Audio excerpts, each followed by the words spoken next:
ನಮಸ್ಕಾರ. ಹಿಂದಿನ ಸಂಚಿಕೆಯಲ್ಲಿ ನೀವು ಎಡುಬಂಟುವನ್ನು ಹೇಗೆ ಇನ್ಸ್ಟಾಲ್ ಮಾಡುವುದು ಎಂದು ತಿಳಿದುಕೊಂಡಿರಿ. ಇವತ್ತಿನ ಸಂಚಿಕೆಯಲ್ಲಿ ನೀವು ಎಡುಬಂಟು ಸರ್ವರನ್ನು ಹೇಗೆ ಸಿದ್ಧಗೊಳಿಸುವುದು ಎನ್ನುವುದನ್ನು ಅರಿತುಕೊಳ್ಳುತ್ತೀರಾ. ನಿಮ್ಮ ಶಾಲೆಗಳಲ್ಲಿರುವ ಸರ್ವರ್ ಮತ್ತು ಥಿನ್ ಕ್ಲೈಂಟ್ಗಳನ್ನು ಬಳಸಲು ಇಲ್ಲಿ ಕೊಟ್ಟಿರುವಂತಹ ಹಂತಗಳನ್ನು ನೀವು ಪಾಲಿಸಿದರೆ ನಿಮ್ಮ ಥಿನ್ ಕ್ಲೈಂಟಿನಿಂದ ಸಹ ನೀವು ಎಡುಬಂಟುವನ್ನು ಬಳಸಬಹುದು. ಸರ್ವರನ್ನು ಆನ್ ಮಾಡಿ ಅಲ್ಲಿ ಅಪ್ಲಿಕೇಶನ್ಸ್, ಆಕ್ಸೆಸರೀಸ್, ಟರ್ಮಿನಲ್ ಅದರ ಮೇಲೆ ಕ್ಲಿಕ್ ಮಾಡಿ. ಟರ್ಮಿನಲ್ ವಿಂಡೋ ತೆಗೆದುಕೊಳ್ಳುತ್ತದೆ.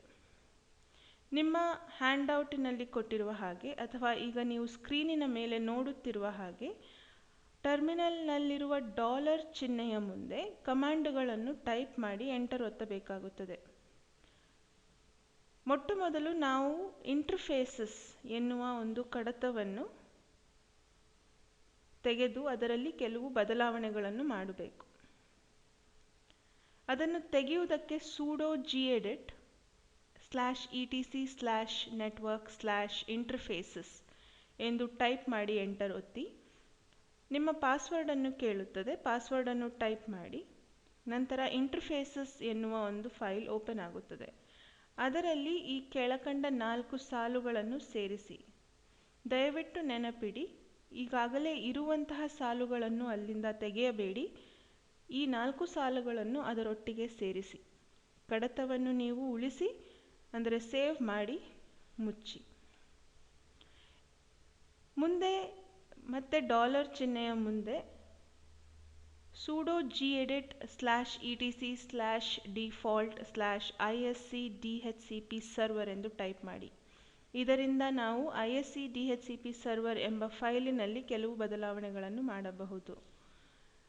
ಆ ಫೈಲ್ ತೆಗೆದ ಮೇಲೆ ಇಂಟರ್ಫೇಸಸ್ ಎಂಬ ಸಾಲನ್ನು ಹುಡುಕಿ ಅಲ್ಲಿ eth0 eth1 ಎಂದು ಸೇರಿಸಿ ಕಡತವನ್ನು ಸೇವ್ ಮಾಡಿ ಮತ್ತೆ ಮುಚ್ಚಿ. ನಂತರ ಈ DHCP ಸರ್ವರ್ ಅನ್ನು ರೀಸ್ಟಾರ್ಟ್ ಮಾಡಬೇಕು. ಅದಕ್ಕಾಗಿ ಡಾಲರ್ ಚಿಹ್ನೆಯ ಮುಂದೆ sudo service iscdhcp server restart ಎಂದು ಟೈಪ್ ಮಾಡಿ ಎಂಟರ್ ಒತ್ತಿ. ಈಗ ನಾವು ಇನ್ನೊಂದು ಫೈಲಲ್ಲಿ ಕೆಲವು ಬದಲಾವಣೆಗಳನ್ನು ಮಾಡಬೇಕು.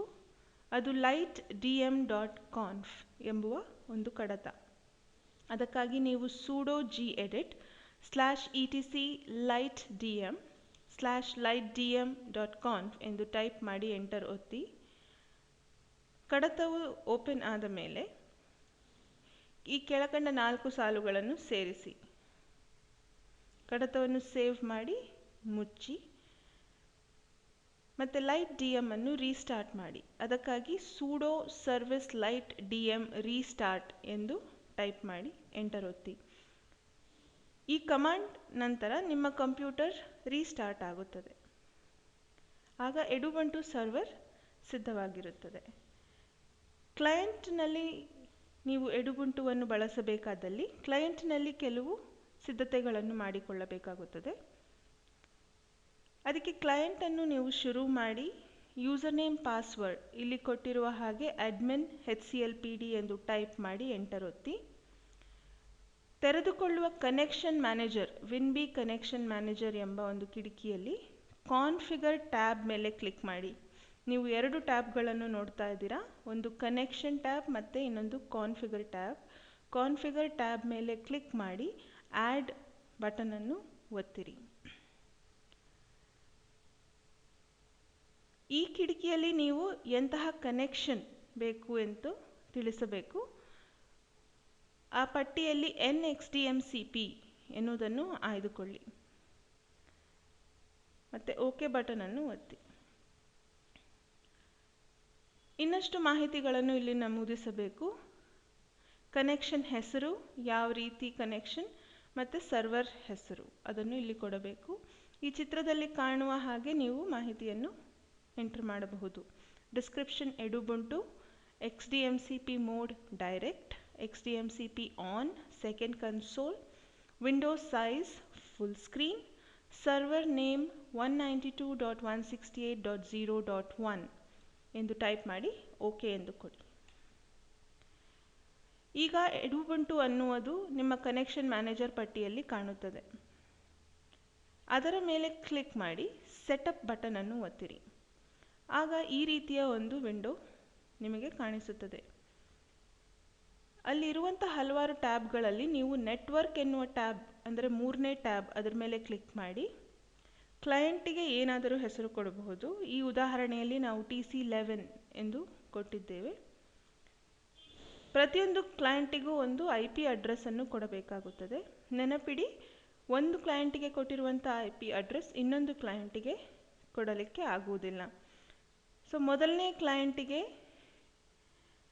192.168.0.20 ಎಂದು ಕೊಟ್ಟಿದ್ದಾರೆ.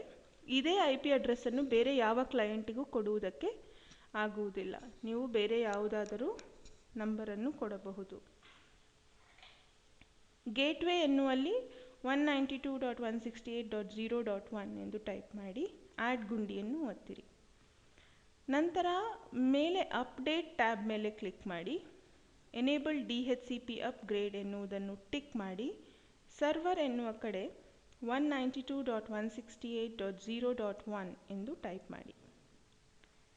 ಇಷ್ಟೆಲ್ಲ ಮಾಡಿದ ನಂತರ ಸೇವ್ ಬಟನ್ ಮೇಲೆ ಕ್ಲಿಕ್ ಮಾಡಿ ರೀಸ್ಟಾರ್ಟ್ ಸಿಸ್ಟಮ್ ಬಟನ್ ಅನ್ನು ಒತ್ತಿರಿ. ಕ್ಲೈಂಟ್ ರೀಸ್ಟಾರ್ಟ್ ಆಗುತ್ತದೆ. ಆಗ ನೀವು ಕನೆಕ್ಷನ್ ಮ್ಯಾನೇಜರ್ನಲ್ಲಿ ಎಡುಬುಂಟು ಎಂದು ನೋಡುತ್ತೀರಾ. ಅದರ ಮೇಲೆ ಕ್ಲಿಕ್ ಮಾಡಿ ಕನೆಕ್ಟ್ ಬಟನ್ ಅನ್ನು ಒತ್ತಿರಿ. ಆಗ ನಿಮ್ಮ ಸರ್ವರನ್ನು ಬಳಸಿಕೊಂಡು ಕ್ಲೈಂಟ್ಗಳು ಶುರುವಾಗುತ್ತದೆ.